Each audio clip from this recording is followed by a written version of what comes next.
For more on the LPGA Tour, let's welcome in Golf Channel contributor Ron Sirak. Great to have you with us on the show, as always. Let's start with the LPGA season-long awards races. It looks like Nelly Korda poised to take home a lot of hardware. How do you assess where things stand? Yeah, just an incredibly dominant season by Nelly this year. She's going to be Rolex Player of the Year. She's got the lead in the Bear Trophy. She's going to be top the CME Globe points list. She's leading in strokes gained. She's #1 in the Rolex rankings. She already won the Rolex Hanukkah Major Award. Just an overwhelmingly dominant year. Amazingly, she's never been Player of the Year. She's never won Bear Trophy. So if she gets both of those, that's 2 more Hall of Fame points, and that would give her 18 of the 27 she needs to qualify for the LPGA Hall of Fame. And throw in the fact that she went 3-1-0 in the Solheim Cup, and it's just been an incredible season for her, top to bottom. Remarkable year for Nelly Korda. How about Mao Saigo? She's in the field this week, and she has a strong lead for Rookie of the Year. What do you make of her game?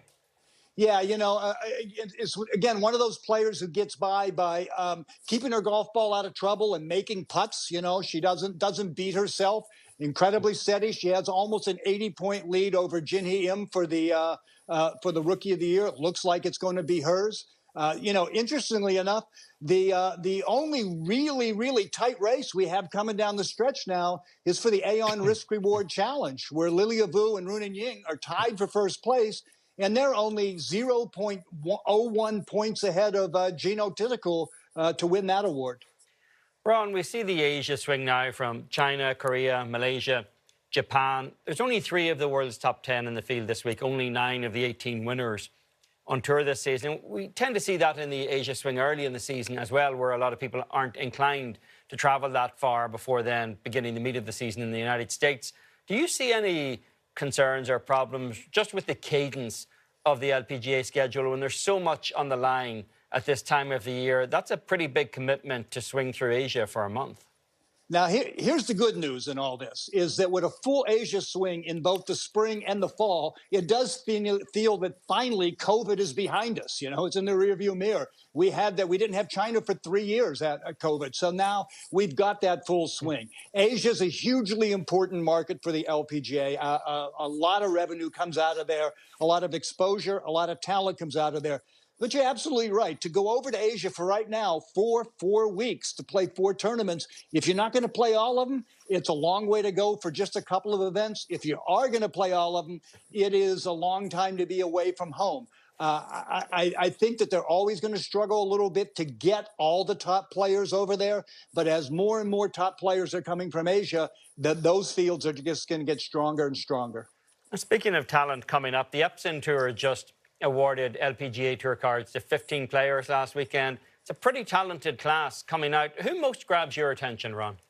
Well, you know, what I love about the Epson Tour, you look at who we had in there. You go from 18-year-old Yahui Zhang of China to 36-year-old Danielle Jacobelli from the United States. Danielle has earned her LPGA card for the 3rd time. She's been a pro for 15 years. So you have both ends of the spectrum here, an 18-year-old from China, a 36-year-old from the United States. But the player that I have my eye on is Ingrid Lindblad of Sweden. She's 24 years old, honed her game in the American college golf at LSU.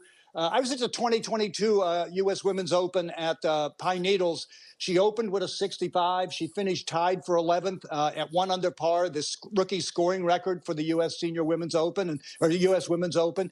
And to show you how well the Swedish Golf Federation supports its players, they went out and they hired former LPGA star Sophie Gustafsson to be her caddy in the U.S. Women's Open.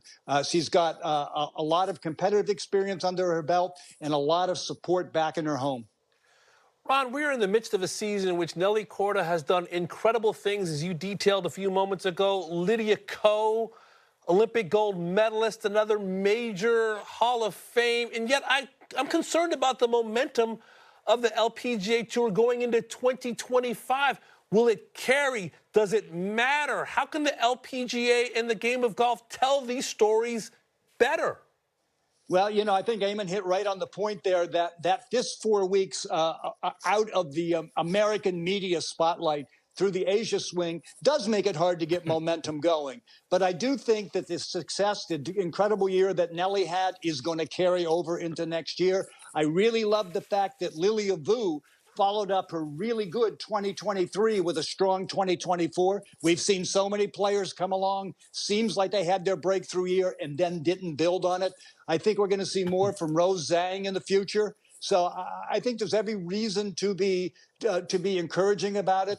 The LPGA then does also have those same scheduling problems we're talking about at the beginning of the season. They start with a tournament to have some time off, then they go over to Asia, and then they come back, and it doesn't really feel like it gets going until we get into late March, and that'll be the problem. That's more of a PR problem for them, but the star power is there to captivate the fans, no question about that.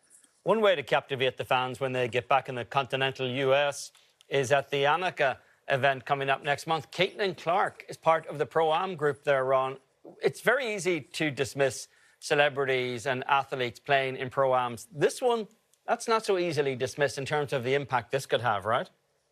You could argue that she's been the most talked about, most popular athlete in any sport over the last year. And I think anytime you get a star from another sport, Steph Curry's an example. You get a star from another sport playing golf, it's good for the game. It grows the game.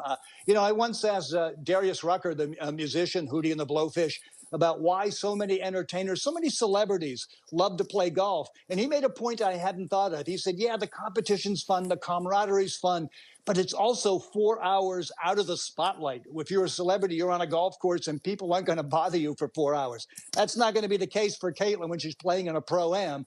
But nothing but good news for golf to have an athlete of her caliber and of her notoriety playing golf. Yeah, nice to have Caitlin Clark interested in golf. Nice to have the LPGA back, and nice to have Ron Sirak with us on this Wednesday. Thank you, pal.